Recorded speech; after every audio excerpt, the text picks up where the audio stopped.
Thank you so much for watching this Diversity, Equity, and Inclusion Roundtable discussion. I'm Clarissa McClain. I'm the Director of Marketing and Communications here at Randolph School, and I'm joined by Head of School, Adam Dubé, Board of Trustees Chairman, Marshall Schreeder, and then the Vice Chair, Melissa Dodgen.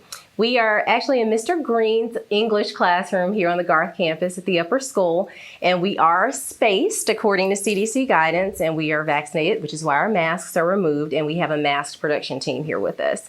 The four of us have actually had a lot of conversations over the last probably 10 months, and so we're really happy to be able to open this dialogue up for our community. So we're going to dive right in.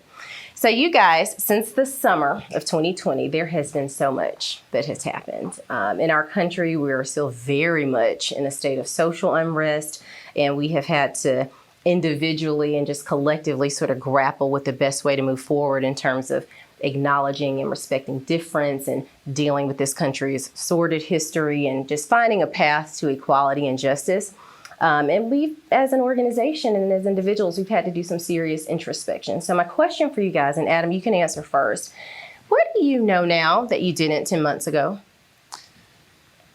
Well, when I look back on what has happened over the past 10 months, I think about just even in my own life, how I've had to change and try to appreciate the challenges that our community has faced. Try to appreciate the opportunities that a school like Randolph provides for individuals, and how can we as a school be a part of that solution. And I think probably when I first began in education and working in independent schools, I didn't think about that as much. I think the last 10 months have really highlighted that for me, and made it a much more important part as we fulfill the mission of the school. Okay, Marshall, what about you? What do you know now that you did not 10 months ago? Well, I think first, I think just personal introspection, right? I think there are things that I may think or do or say that are hurtful to others, and I probably didn't realize that before. And so, so I think about this as there's always an opportunity to grow and to learn. And so, I hope I think that I do that, and I do that well, but I think it's been challenging, and it's been a good challenge to push myself. But also I think about the school, I think where I didn't realize maybe that there were as many challenges in this area, in diversity, equity, inclusion at Randolph, and that these have been past challenges. So I think what we heard from alumni and from parents and students over the summer and continue to have, as we've opened up that dialogue, has been a real learning moment for me, and I think for the school. And so, I think that, like always, we have room to grow, both personally and as a community. Okay, Melissa, what about you?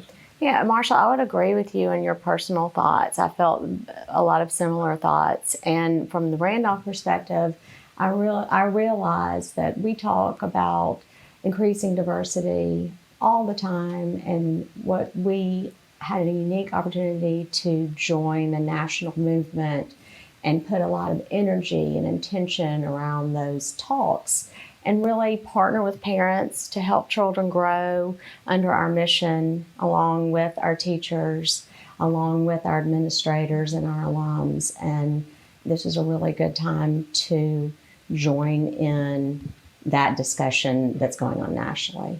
Okay. Well, I think what I know now that I didn't 10 months ago is just how important it is to stay balanced.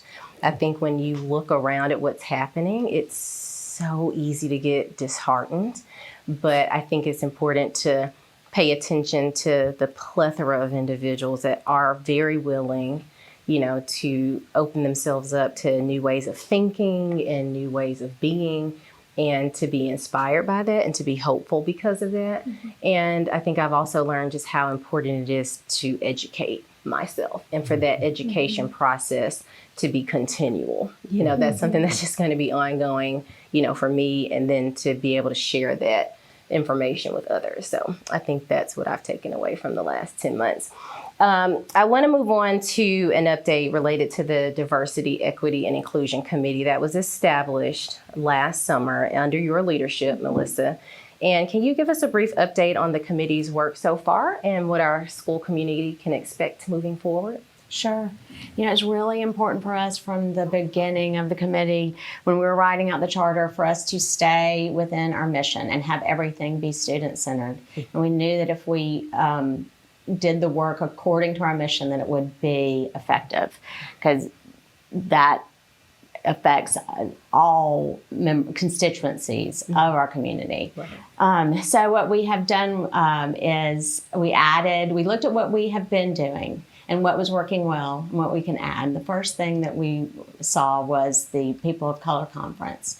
They have an opportunity for student ambassadors. So we are now planning on sending a student ambassador next year. We looked at what other schools are doing. We saw that they had their diversity plans and projects right there on their landing page of their website. We didn't have that. So we asked Clarissa to update our webpage so that parents would have insight into what we're doing, and they could, in fact, be active partners with us in the work that we're doing. We have increased teacher education, how to have tough conversations, how to talk to children about differences and empathy. Those are the inroads and the first things that we have done. And our first initiative is the Teaching Fellows Program. Adam, would you like to tell us more about that? So we know that one of the biggest challenges of having we talk about diversity, equity, and inclusion, and all three of those parts are really important. We want to have a more diverse school, but one of the challenges to having that diverse school is that families of color, when they come to the school, they want to see not only are their children and is their family represented in the classroom among the students, but they also want to see that among the faculty and staff. They want to know that there's that connection. And we also know that there's lots of research on this, that the benefits to organizations of having an increasingly diverse organization, it makes you better in all kinds of really important ways. And so that's been a challenge for us. And it's actually a challenge in education in general, trying to recruit people of color to work in education.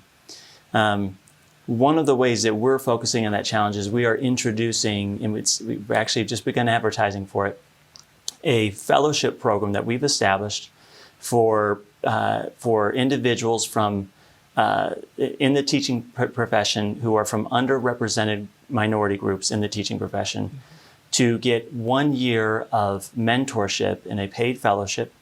We're going to support them throughout that year with a mentor, with professional development, with a good starting salary for a teacher.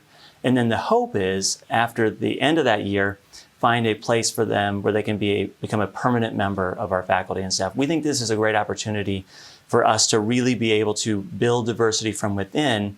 And the other piece is, and I hope that people see this, and other candidates of color see this, is that it's a way for us to signal the importance of this at our school. And so in talking with another school who had done something similar, they said that there was a secondary gain they experienced, because when they started looking for candidates for this fellowship, they had other people say, well, I'm an experienced teacher of color. Would you look at me as a candidate? And which absolutely they want that. And so we're excited about this opportunity. Okay. Marsha, I want to give you an opportunity to answer, about the DEI committee and the work of that committee. What would you say our school community can expect moving forward? Well, so what I would say is they can expect this is going to be an ongoing topic, an ongoing challenge that we want to sustain. We want to continue to work to educate ourselves and to grow as a community. So I think that was one of the initial charters of this of the DEI committee, is that it wasn't going to be this work wasn't something that was only going to be this year, and it was going to be over. Instead, we wanted to make sure that this was an effort and an initiative that that persevered. And so I think that's one thing that you could certainly expect. And so these will be conversations that we have, right? Not just this year, not just next year, but I think going forward. Okay. Well, in our school community, some people feel like the DEI efforts are moving too slow, that we're behind. And then on the other hand, there are some that worry that we're moving too fast and that it's forced, that we are in a reactive position and it's, we need to kind of take a step back. So I want to give you all an opportunity to address both groups. What would you say to them in terms of Randolph's commitment to building and sustaining a diverse and equitable and inclusive community? Marshall, we'll go ahead and have you answer that question first. What would you say? Because like I said, there are these two groups and the feelings can be a little polarizing. What would you say? Well, it's tough to strike the right balance, I guess is what I would say. You know, I think one of the challenges here is that whatever we do, it won't feel like we're moving at the right pace for probably most everybody. Many are going to say too slow, many are going to say too fast, and so I think that's a little bit of the challenge that we have here. But what I'd also say is that we are a school that believes in a mission of nurturing all. Okay, and so both of those points of view are important. And so that we need to make sure that we understand both of those points of view while still moving the school forward and this community forward. And so that's how I think about it, is that this is going to be something that we continue to work on, like I mentioned before. We probably won't get it right, okay? But we're going to continue to improve and get better. And I think that nurturing all then has to come back to the students, right? So we want to build a community where our students feel like they are nurtured, all of them. So that's how I think about it. Okay, Adam? Last summer, I had a parent actually visit with me shortly after we had sent a message out in June. And this parent made a comment, and it was insightful, and I see it better today than I did at the time. It's about being just mindful of everybody in our community and just kind of recognizing that we have a diversity of people, a diversity of thoughts, people from both sides of the political spectrum and the challenges of navigating that in these ideologies. I think what's really, for me, the most important thing that I would want everybody to understand is that it goes back to the mission that Marshall's talking about, right? Seeking truth. That's really important. That's part of this work is seeking truth. Building character. That means empathy, understanding the types of individuals who are going to be successful, the types of leaders we need in our world. And nurturing all. And that's what resonates with me about this work. And what I'll tell you is I do value that, you've talked about people in both of these groups. Mm-hmm. I value that both of those groups have reached out and shared their concerns, and that people have taken the opportunity to do that. This work for us it's separate from political ideologies. It's separate from maybe people's personal opinions. It's about that seeking truth, it's about doing what's right. And I talked with another parent who, a parent of color, and they said something to me that really resonated with me. And they said, all I really want for my kid is to be treated like every other kid.